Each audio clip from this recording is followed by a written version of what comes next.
This is One-Way Ticket, The Watcher, written by Barrel Coops. One-way ticket. The countryside had a way of catching you off guard. One moment, you were lost in the pages of a novel. Mine happened to be On the Beach by Neville Shute. And the next, you were staring out at something so breathtakingly still, so utterly serene, it made you forget the story in your hands. A sea of green stretched out on both sides of the carriage, broken only by low stone walls and the occasional burst of yellow gorse. Cows grazed lazily in the meadows, their tails flicking at invisible flies. In the distance, a farmer trundled across his field on a rusting old tractor, the kind they don't bother making anymore. Above, the sky was an impossible shade of blue, unmarred by even the thinnest cloud. Sunlight bathed everything in gold. It was beautiful, honest. I found myself wondering, why hadn't I ever left London? There was a truth to the countryside, a kind of clarity that the city never had. In London, everything was noise and pace and survival. But out here, things breathed. There was space, real space. A kind of space I now realized I had always longed for. But the thought came too late. That part of my life was already written, and there were no edits left to make. I folded the corner of the page and closed the book on my lap, letting it rest beside me on the seat. Then I leaned forward, elbows on the little table, and drank in the Devon scenery, watching as the land slipped by like a memory I couldn't quite hold on to. I was on my way to see my granddaughter. I hadn't seen her since she was a child, not since her mother had packed up and moved to Australia over 20 years ago. She just returned to the UK with her own young family, looking to start again in familiar soil. I was to meet her husband for the first time, and more importantly, I'd finally be introduced to my great-granddaughter. They'd offered video calls, of course. Zoom, FaceTime, whatever the other one was called. But at my age, those things always felt like talking through a pane of glass. You could see their smiles, sure, but you couldn't feel them. Not really. So I'd waited. And now here I was, on a train cutting through Devon, closer than I'd been in decades. There was something soothing about the rhythmic hum of the carriage, the occasional gentle sway, the muted clatter of steel beneath steel. And by some twist of luck, or perhaps the blessing of off-peak travel, I had the entire carriage to myself. At 87, solitude wasn't something to fear anymore. In fact, I welcomed it. I'd grown used to the company of my own thoughts, the quiet predictability of routine. The peace suited me, but peace has a way of being broken. I turned back to the window absently, just as the train curved gently to the right. The track ahead came into view, stretching like a silver ribbon for over a mile.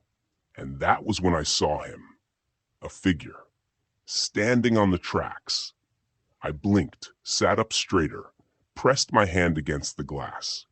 The sunlight had vanished without me noticing, swallowed by a strange, creeping fog that curled low to the ground like it had been poured there from some invisible cup. The air looked heavy, dense, and clinging, like something that shouldn't exist in broad daylight. The man, or what I assumed was a man, stood completely still. Just standing there, in the center of the tracks, as if waiting. The fog coiled around him unnaturally, not drifting past, but wrapping him up like a shroud. I've seen many things in my life. I lived through the Blitz. I was in London for the Great Smog of '52. I remember how it blanketed the city, thick and foul, how it crawled into your lungs, into your eyes, your throat. This fog, it had that same quality. But this wasn't smoke or soot, it was something else, and it was holding him in place. The train thundered on, full speed ahead. He didn't move. The driver didn't brake. I leaned forward, unable to look away. My heart was suddenly hammering against my ribs, not from panic yet. No, not yet, but from the creeping realization that something wasn't right. The man grew clearer as we closed the distance. He was tall, thin. His face, when I finally saw it, was impossibly pale. Gaunt, even. His eyes, dark, empty, too wide, locked onto mine through the glass. For a split second, I felt something tighten in my chest. And then he was gone. The train straightened. The engine blocked my view. And just like that, no man, no blood, no sound, nothing. And the train kept going. The memory of London's great smog in December of '52 came back to me like a bad taste in the mouth. I'd been a child, barely tall enough to see over the windowsill, yet I remembered it vividly. The way it clung, not just to the streets and rooftops, but to you. You could feel it brush against your skin like fingers. It moved with purpose, not like mist, but like something alive. It got into your eyes, made them sting. Into your nose, your throat. You didn't just breathe it in, you swallowed it. Even now I could recall the sickly sweet taste of soot and damp coal smoke.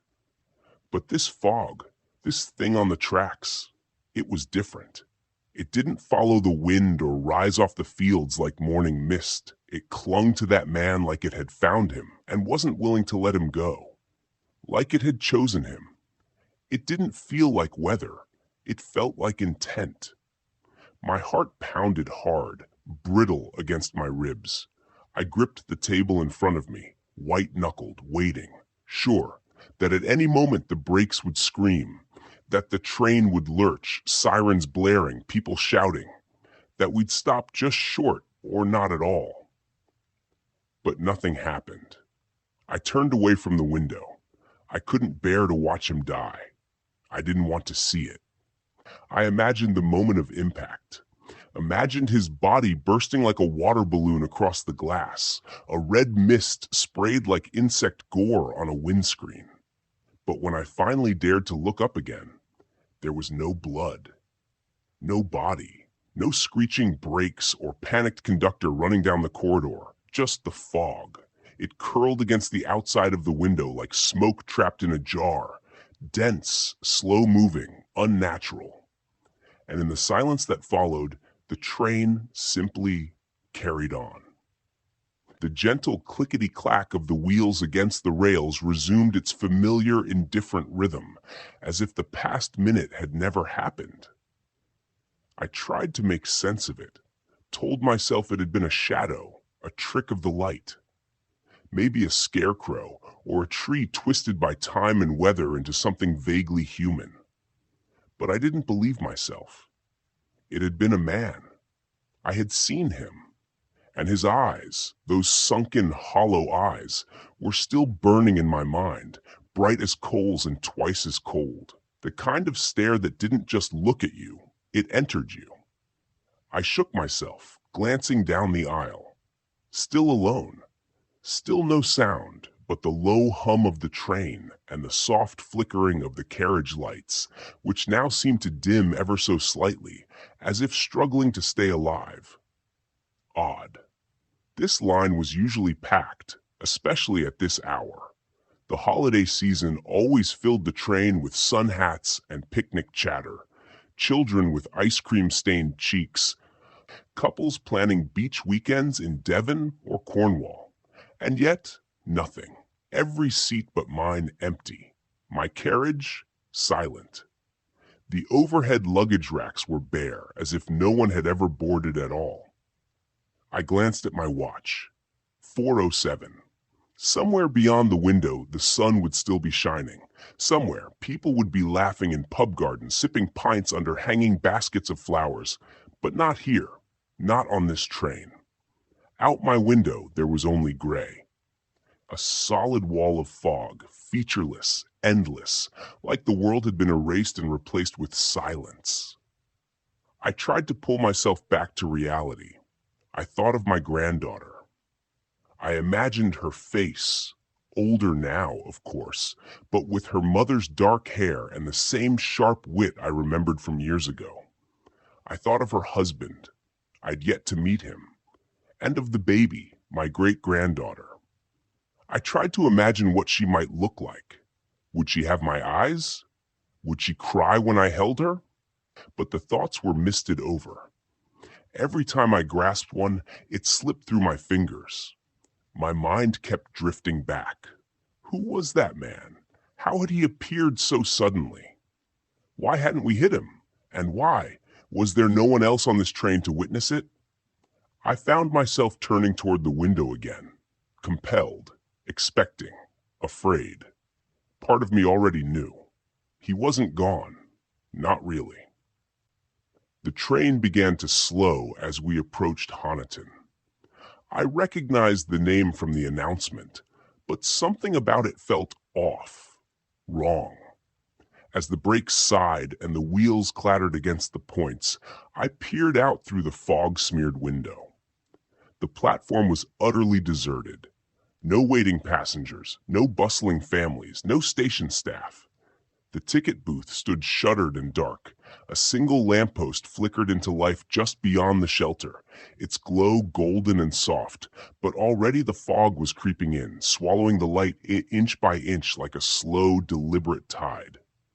The warmth of it barely reached the glass. And then the silence settled in. A thick, oppressive silence. No footsteps, no engine hum, not even birdsong. Just nothing. It pressed in from every direction, weighty and unnatural, and raised the hairs on the back of my neck. I didn't know what I was waiting for, what I dreaded, but something inside me braced for it, instinctively. Then came the tapping. Soft at first, barely audible, but enough to snap the breath from my lungs. Tap, tap, tap. I turned slowly, every muscle tight, every thought screaming at me not to look. But I had to. I already knew what I'd see. And there he was, his face, pale, drawn, impossibly close, was pressed flat against the window pane. Fog wreathed his features, crawling up the glass around him. His mouth moved urgently, silently, forming words I couldn't hear. His lips shaped them over and over, like a chant or a warning. But it was his eyes that froze me. Empty, wide, staring directly into mine, unblinking and full of something ancient and unfathomable. Not rage, not grief, something deeper, something that didn't belong to the living. I stood up too fast, sending my book clattering to the floor. The tapping grew louder, more insistent, more frantic, and I stumbled backward, hitting the opposite seat with the backs of my legs. I gripped it to keep from collapsing. Still he stared. Still he mouthed those words.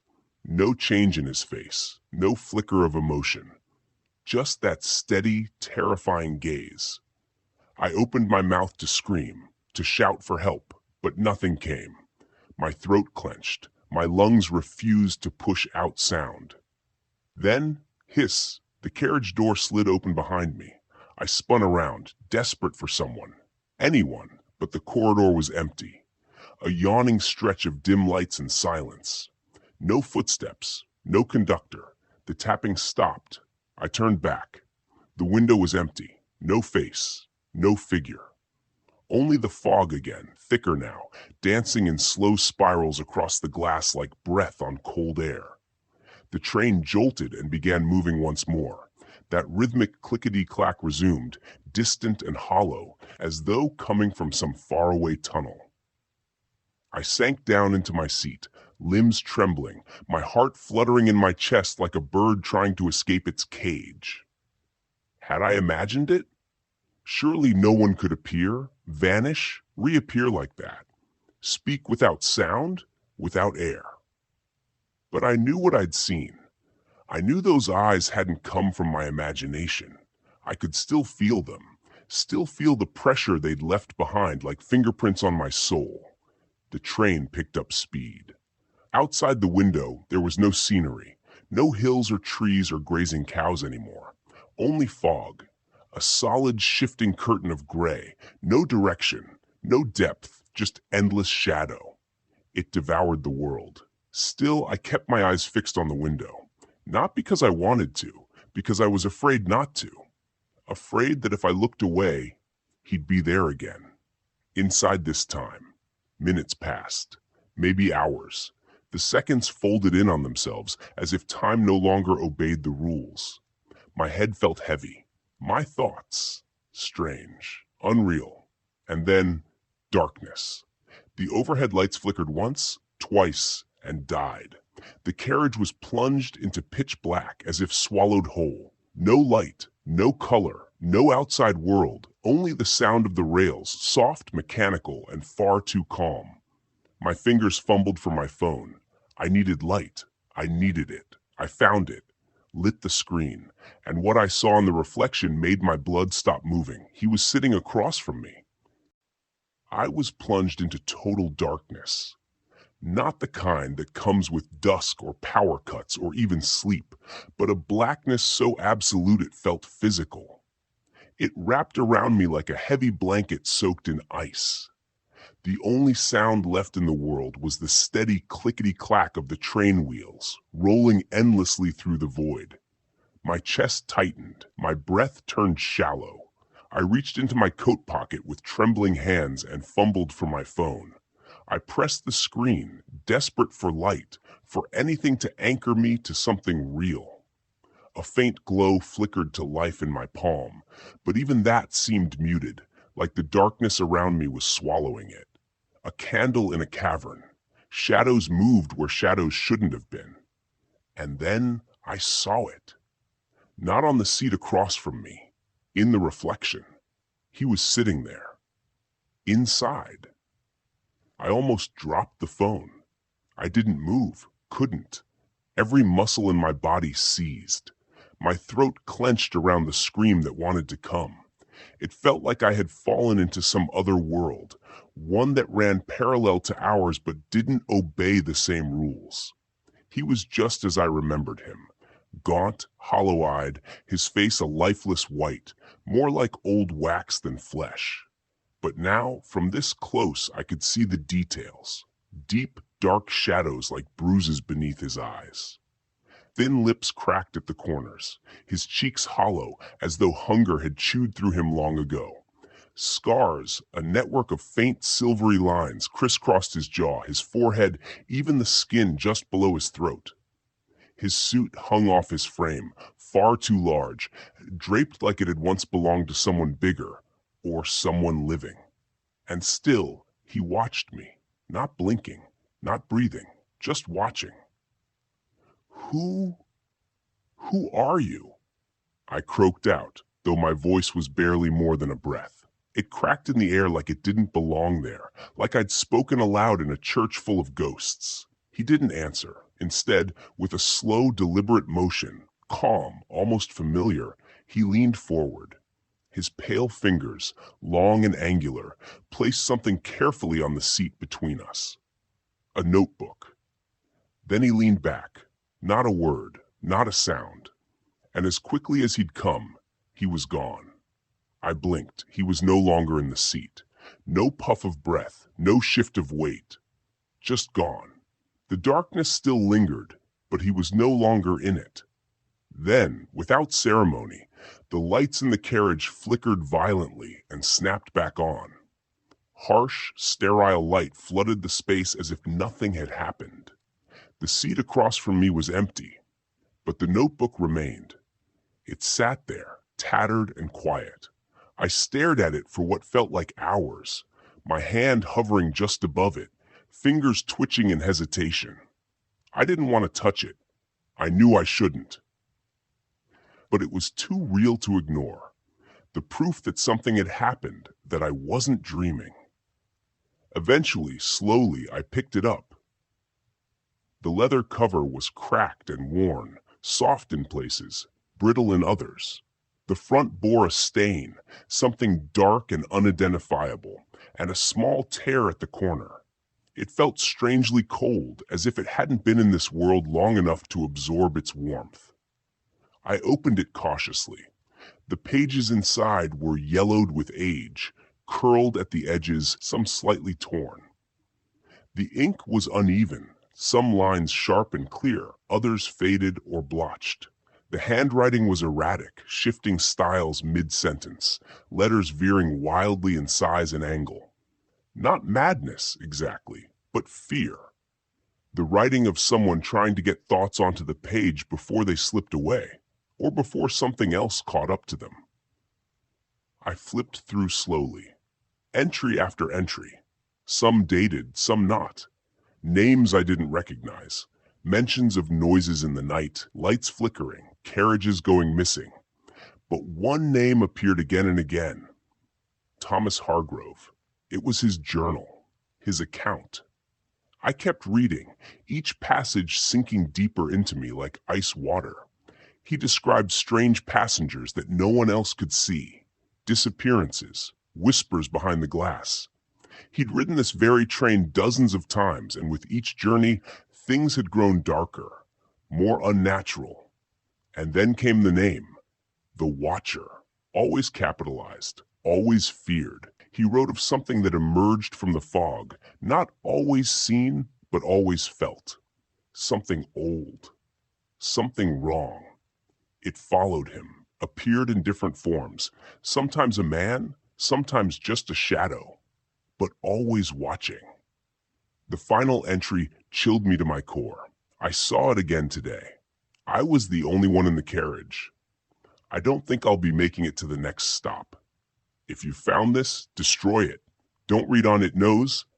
It knows when you read. The handwriting trailed off after that, like the words had been yanked from him mid-sentence, or he'd been yanked from the world. I closed the notebook slowly, my hands shaking. He had vanished, just as suddenly as he had appeared. And now I held his story in my lap. The notebook was more than just a diary. It was a ledger, a record of fear, a map of madness, a chronicle of one man's slow descent into something no one else could see until it was too late. Thomas Hargrove. That was the name that echoed through its pages like a warning bell. Not a ghost story, not at first, just a man, a commuter like any other. He rode this train often, knew its rhythms, trusted its routine, until bit by bit it began to change.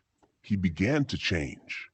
He wrote of strange happenings, passengers who never boarded but were always there, reflected in the glass, people vanishing mid-journey without a word or sound, whispers in empty carriages, the lights dimming for no reason, shadows that lingered after you turned your head.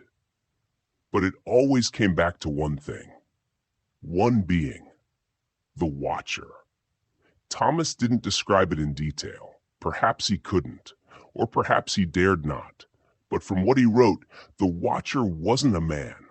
It looked like one sometimes, a pale figure in the fog, a face in the glass. But it was something older, something darker, something that didn't just observe, but marked you, followed you. He said it lived in the fog, fed on attention, grew stronger when you noticed it, and once you truly saw it, it never let you go. The final entry was dated the day Thomas disappeared. His handwriting, shaky, erratic, spilled across the page like a final breath. It's here again. The others don't see it. They never do. But I know what it is now. It's not a ghost. It's not even dead. It's something else. Ancient. It remembers things we've forgotten. And now it knows me. It won't stop. If you're reading this, it knows you too. Burn this, before it's too late. I closed the book. My hands were trembling. My head felt full of static, the kind that builds before a lightning strike. I looked around the carriage, still empty, still silent, yet the air had changed. Thicker now, tighter. As if something vast was pressing against the walls of reality itself. Was it a hoax? Some elaborate prank left behind to scare the superstitious? I wanted to believe that. But deep down I couldn't, because the lights above me flickered again. And then the train shuddered. Not a bump or a rattle. This was different. A deep, unnatural lurch, as if something had grabbed hold of the train from the outside and tugged it hard. The air seemed to still, as if time itself had drawn a breath and held it. Then, from every direction and no direction at all, came the fog. It didn't drift in. It erupted. Thick and fast like a silent explosion, it poured through the windows, the seams of the doors, seeping into the cracks of the world. It filled the carriage in seconds, swallowing seats, lights, even sound. I couldn't see the opposite wall. I couldn't see the window, just gray, endless and suffocating. And then he was there. Not outside, inside, standing, watching. The same pale face, the same lifeless eyes, but now they were fixed on me with an intensity that shattered all rational thought. His gaze tore through me, into me, as if he could see every decision I'd ever made, every thought I'd ever tried to bury. My breath hitched in my throat. I couldn't move, couldn't blink. The fog around him seemed to pulse with awareness.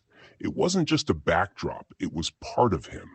An extension, a cloak of something far more ancient than weather. It shimmered faintly, not with light, but with something wrong. A static in the air, a frequency my body could feel but not hear. And that was when I knew. He wasn't after Thomas anymore. He was me. He was here for me. This was One Ray Ticket, The Watcher, written by Barrel Coops. I hope you enjoyed my short story. Please hit the subscribe button so you don't miss the next one. I am hoping to release a new one every week to 10 days. Everything from spy, stories, mystery, thriller, humor, futuristic, fantasy, period drama, and romance. Something for everyone. If you enjoyed this story, please give it a thumbs up. It helps others find my channel.